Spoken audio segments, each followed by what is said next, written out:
quais são os principais erros na nidação?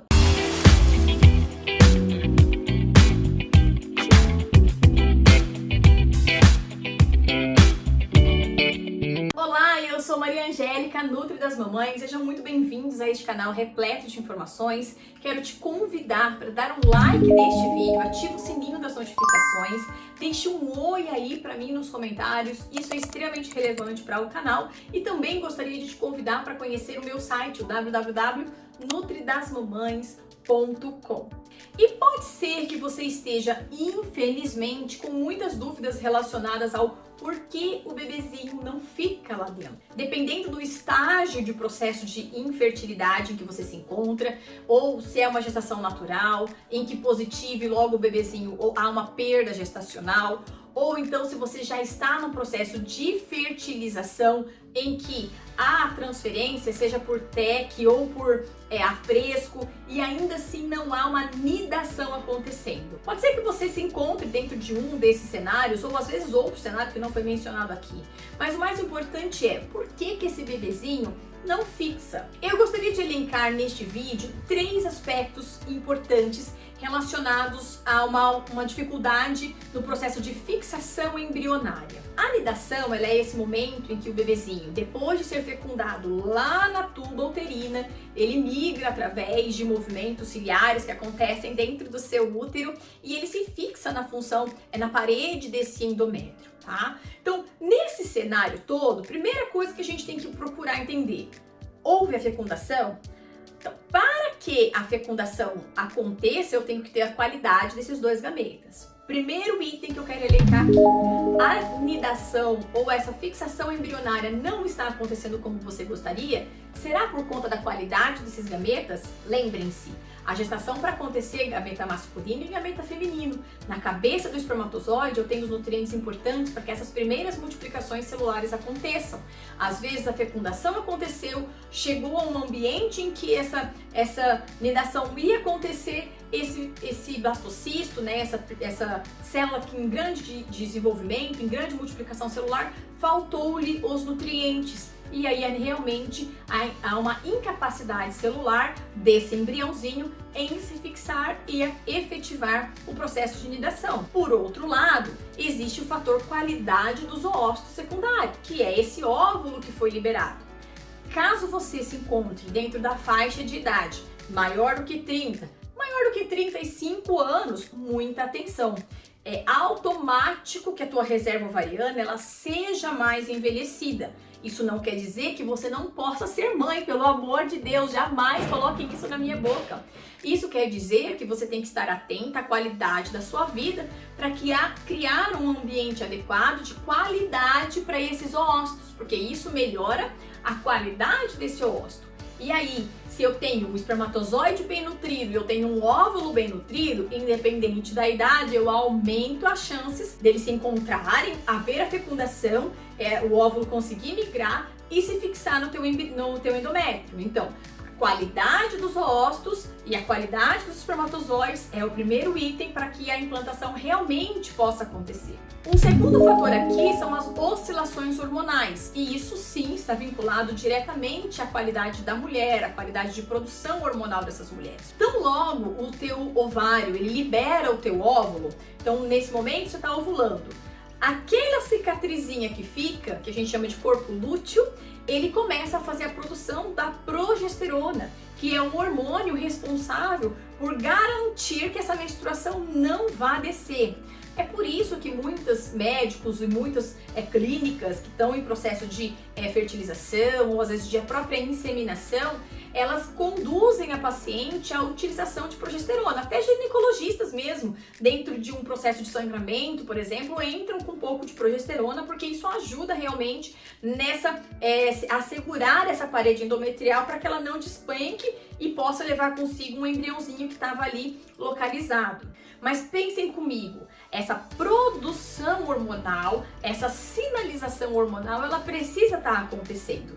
Eu pontuei a relação da progesterona porque ela tem a ver diretamente com a fixação embrionária, mas você tem que raciocinar comigo que a própria maturação do seu óvulo, até que ele seja liberado, que ele ecloda para que ele encontre o espermatozoide e seja fecundado, ele passou por 3 ciclos em processos de amadurecimento.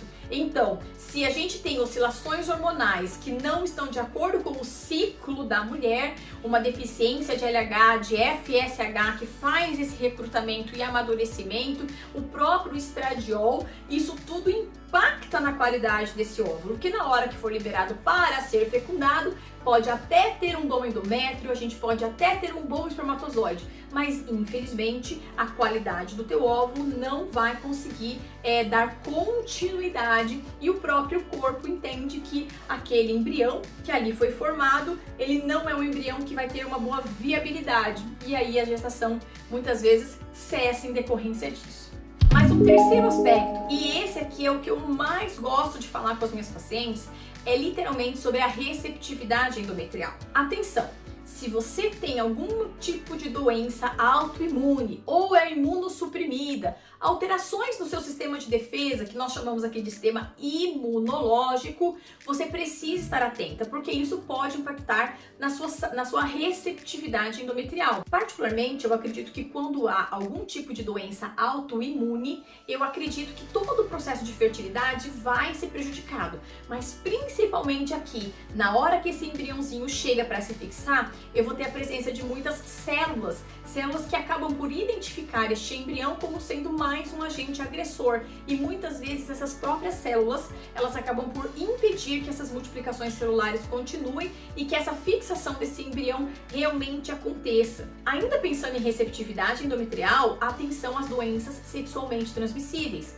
Pode ser que nesse momento você esteja em fase de remissão ou nunca mais apresentou um tipo de doença que você teve em outro momento. Mas é óbvio que você precisa estar atenta em como anda a sua saúde vaginal. E isso também se aplica aos meninos. Então, se vocês têm cândida de repetição, já tiveram gardnerella, clamídia, a própria gonorreia, o próprio sífilis ou HPV, são todas patologias, doenças que vão criar um ambiente endometrial não interessante para a chegada desse embrião. E muitas vezes o teu sistema imunológico precisa matar a presença desses fungos, dessas bactérias, desses vírus e não consegue ter o discernimento, né? Não consegue entender que aquilo ali não é mais um vírus e mais uma bactéria e mais um fungo. Não, ele é um bebê. E aí, por acaso, ela acaba por trazer uma confusão e a gestação não evolui.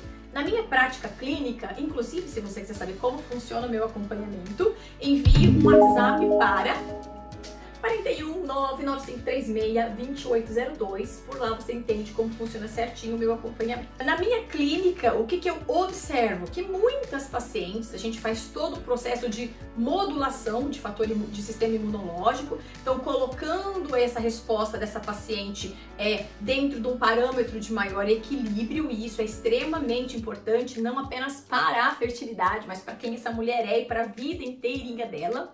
Mas quando eu trabalho em uma equipe multidisciplinar com outros profissionais, médicos de reprodução assistida e tal, para muitas mulheres é importante entrar com medicação para dar uma ajustada nesse sistema imunológico, dependendo do seu time, do tempo que você tem para fazer os procedimentos. Isso vai ser importante, porque aí a gente acalma esse sistema imunológico, a receptividade endometrial ela aumenta. Isso em se falando, gente, de doenças autoimunes, tá? Mas se você tem a contaminação por algum tipo de vírus, de fungos, de bactérias, isso precisa ser tratado antes de fazer o procedimento. Por quê? Porque não adianta eu acalmar o teu sistema imunológico e você tá cheia de fungo e bactéria. Aí é que eles vão crescer ainda mais e vão piorar a tua receptividade endometrial.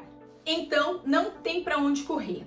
Tem que cuidar da saúde de uma maneira geral. Nós nunca vamos nos concentrar apenas em positivar, mas garantindo que você como mulher e você como homem estejam ambos aptos para receber esse embriãozinho e garantir então que todo o processo de desenvolvimento dele aconteça da melhor maneira possível. Se você gostou desse vídeo, quero te convidar para dar um like nele, se inscrever no canal, ativar o sininho das notificações. Um beijo pro pessoal do podcast do Positivo ao Nascimento. Quero convidar você também para dar um oi aí para mim nos comentários, isso é extremamente importante e quero garantir que você esteja aqui no próximo. Um beijo e até lá. Tchau!